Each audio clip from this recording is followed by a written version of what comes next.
Alright guys, last update for the day. Well, I say today, but I'm probably gonna upload another one tonight on a topic that I was asked about today.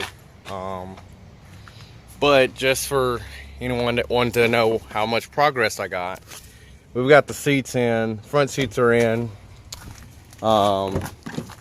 back seats have been in, the passenger side tensioner or retractor has been removed, so that panel over there is off. I've got to re-tape the can lines back up. I got to put the interior can, the body interior can back against the body, wrap those up with insulating tape, put the steering column cover back on. That's the old occupant restraint module over there. There is, found out what the problem was. The light. Here's the thing. The new occupant restraint modules have a different programming in it. If you try to, if you try to make it function after a crash, it freaks out. This is something new for the newer generation trucks. Same around the lines of you can't use a old ECM because it locks it. Well, you can if you get a truck that doesn't have a skim code already in it. But if it's got a skim code in it, it won't do it. Unfortunately, the computer I got had a skim code in it, so that's what was keeping it from doing that, and that's what was making the truck freak out. But now the truck doesn't freak out. I have not yet encountered I'm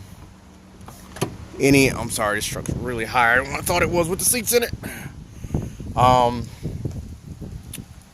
don't have anything plugged in right now. The battery's completely disconnected. I'm about to replace the tensioner pulley.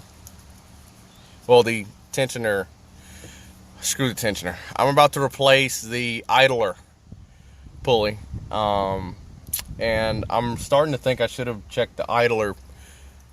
I got them mixed up. I'm starting to think I should have checked the tensioner pulley as well. I have a whine, which I know that's from the alternator, but I have it's a slight clackering noise, not internal, because if you remove the belt, the noise stops.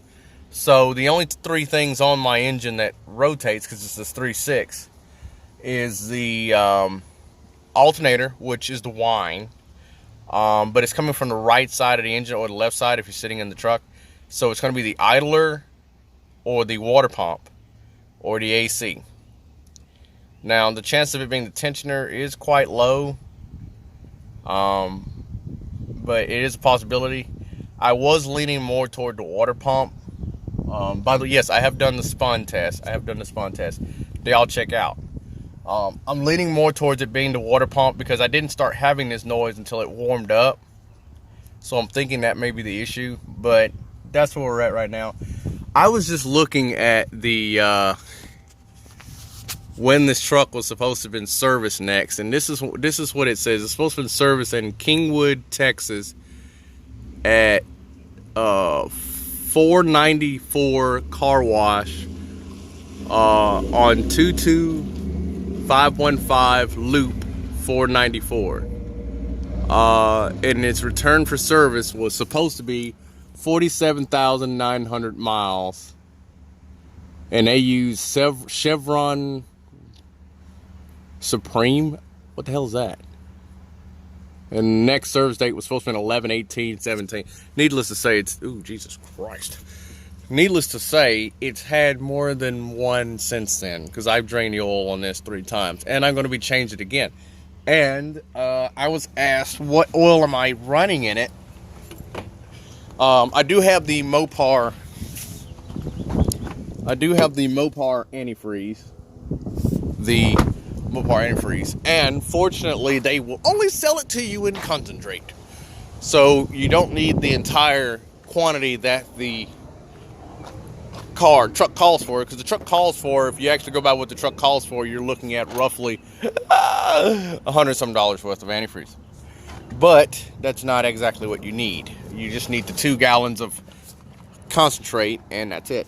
But this is what we're going to be running. We're going to be running Castrol Edge 520 full synthetic.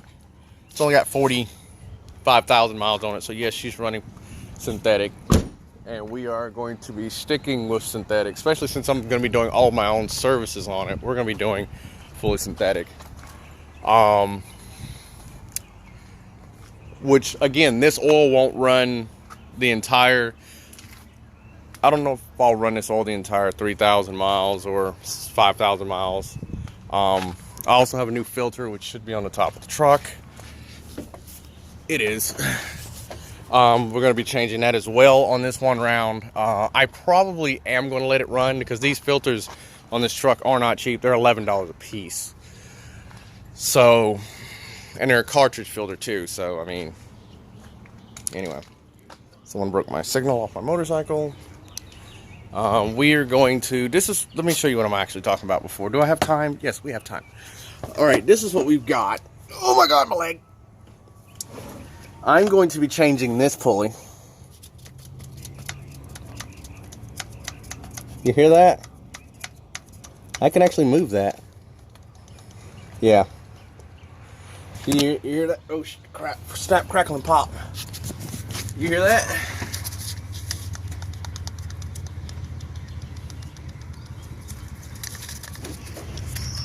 Can you see it? That's the noise I'm hearing. That is the exact noise I'm hearing. So fortunately, that's my noise, and I can just pull the cork and change the antifreeze in it. Since I've got the entire water bottle full of water, the overflow, I can just fill this up, and we're rocking and rolling. Of course, I do still have to get another computer. Either I have to get another computer or I've got to seal that up. I'm still going to get another computer because that's not right to be leaving it like that, because the first chance it gets cold outside, like toward the winter, it's going to condensate and it's going to screw that up. So, yeah. We are going to change this.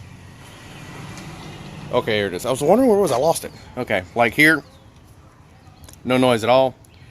I wish I already had it off so I can show you the comparison of it. But we're going to go ahead and do this because we're running out of time on this. I do have, just in case anyone wants to know, I do have the comparison of my Actron, my cheapo Actron, my Launch C-Reader 7 Plus, Sun, my Altel BS, and my YTech. I do have a comparison of all 3 of mine, brief comparisons, and the comparison wasn't actually basically showing their abilities. It was showing pretty much why I choose to use my Altel over the YTech. Basically, if I don't have to flash anything on the truck, I reach for my Altel. I reach for my Altel any day of the week, and I will continue to reach for that any day of the week. And the reason for that, the YTech is cumbersome on my current setup because I can't remember to charge my tablet. Whereas my Altel, I'm always having it charged. But if I need to flash something, or I want to make sure that, check VIN numbers and all that without having to go into ECU information, I will pull out the YTech. And the the C-Reader 7 Plus doesn't exactly read some of in that video you'll see that it would not read the transmission. Was it the transmission? It would not read the ABS, but the Altel would read the ABS. But in the same situation, the YTech couldn't read the ABS, but the Altel could. So all of them have their faults. Obviously, the Actron couldn't tell me anything. Actron said there was nothing wrong. Clearly there was. Check engine light was on. But again, that goes with what I was saying before. The Actron is a base model scan tool for just checking codes, and it only can see codes that are active for the most part. So that's where we're at. If I film anything else, I'll bring you guys back, but probably not. I'm probably just going to change this and be done. But yeah, peace.